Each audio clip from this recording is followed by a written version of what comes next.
Assalamu alaikum.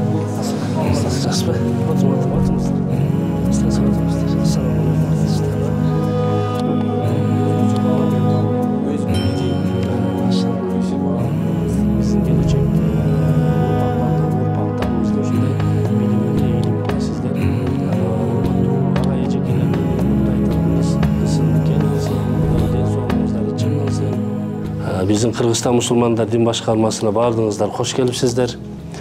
Абдан сүйүнүп отурабыз. Чындыгында ушундай биздин балдарыбызды тарбиялап өстүргөн мугалим эжекелерибиз, биздин балдарыбыз атайын ушундай муфтиятка, зияратка келип отурса, биз абдан сүйүнөбүз негизинен. Аллах Таала берекелүү уйк аятында Астагфиру билlah, кул хал яставиллазина я'ламуна валлазина ла я'ламун. Сүйүктүү пайгамбарыбызга Алла Таалам ыйык бул Куранды 23 жылдын ичинде толуктап жөнөтүлгөн. Жер бетине Кудай Таала тарабынан пайгамбарларга ыйык 4 китеп жөнөтүлгөн. Таврат, Инжил, Забур, анан эң акыркы сүйүктүү пайгамбарыбызга жөнөтүлгөн ыйык Куран. Бул ыйык Куран башка китептер китеп абалында келген болсо, биздин бул ыйык Куран Карим китебибиз 23 жылдын ичинде толукталган.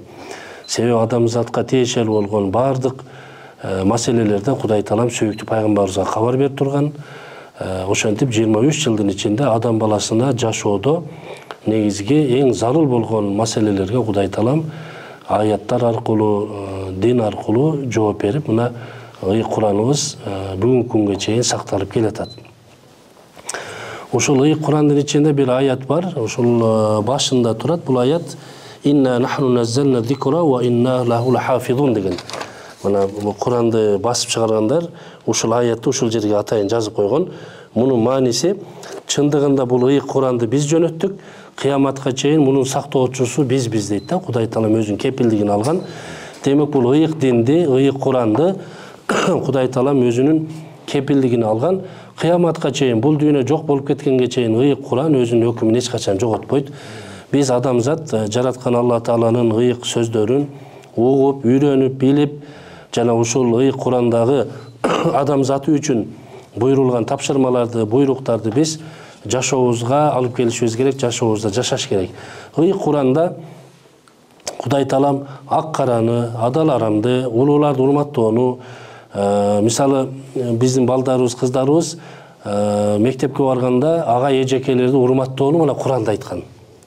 Ата-энени урматтоону Куранда айткан. وَقَضَى رَبُّكَ أَلَّا تَعْبُدُوا إِلَّا إِيَّاهُ وَبِالْوَالِدَيْنِ إِحْسَانًا.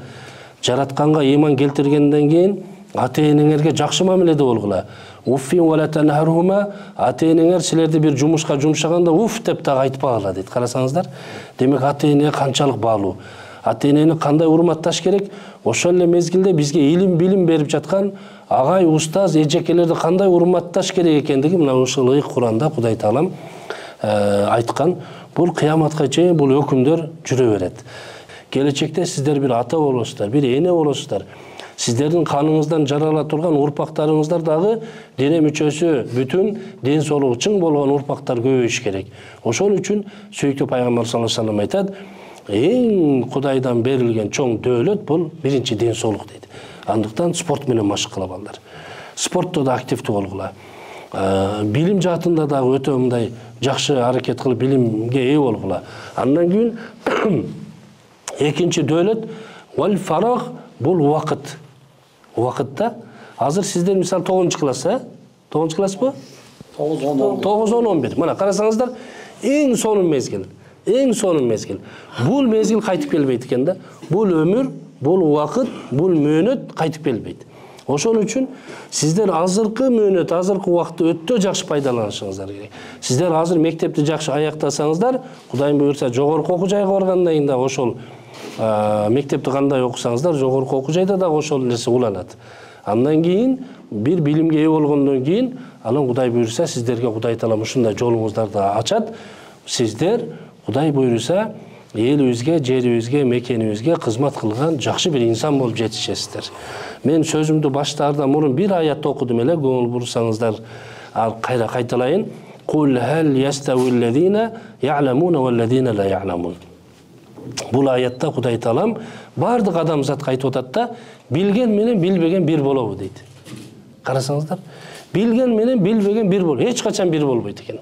Демек Кудай илимдүү болууга, билимдүү болууга Кудай Таалам эң оолу биринчи аятты түшүргөндө «Иқра бисми раббикаллази халак». Намаз оку деген жок, орозо тут деген жок, ажыга бар деген жок, зекет бер деген жок. Себеби ал өзүнүн учуру келет, мөөнөтү келет. Бизге азыр эң оолу биринчи эмне? Окуу.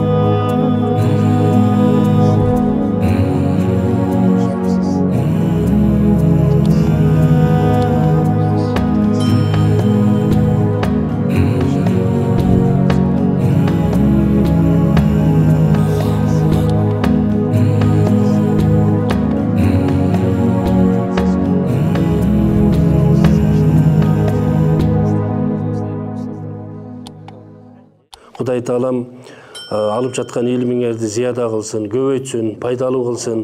Кудай Таалам элибизди, журтубузду аманчылыкта кылсын. Мына бүгүн жакшы ниет максаттар менен, ушундай жакшы бир программа менен сапарга чыгып аттаныпсыздар. Кудай Таалам жолуңарды ачык, байсалдуу кылсын. Сиздер көздөгөн, ниет кылган ниет максаттарга Кудай Таалам жеңилинен жеткирген болсун. Аман эсен сак саламат эли жериңиздерге, үй бүлө бала чакаңыздарга жетип алыңыздар. Ат-тайибин ат-тахирин. Алхамдулиллахи раббил аламин. Аллаху акбар.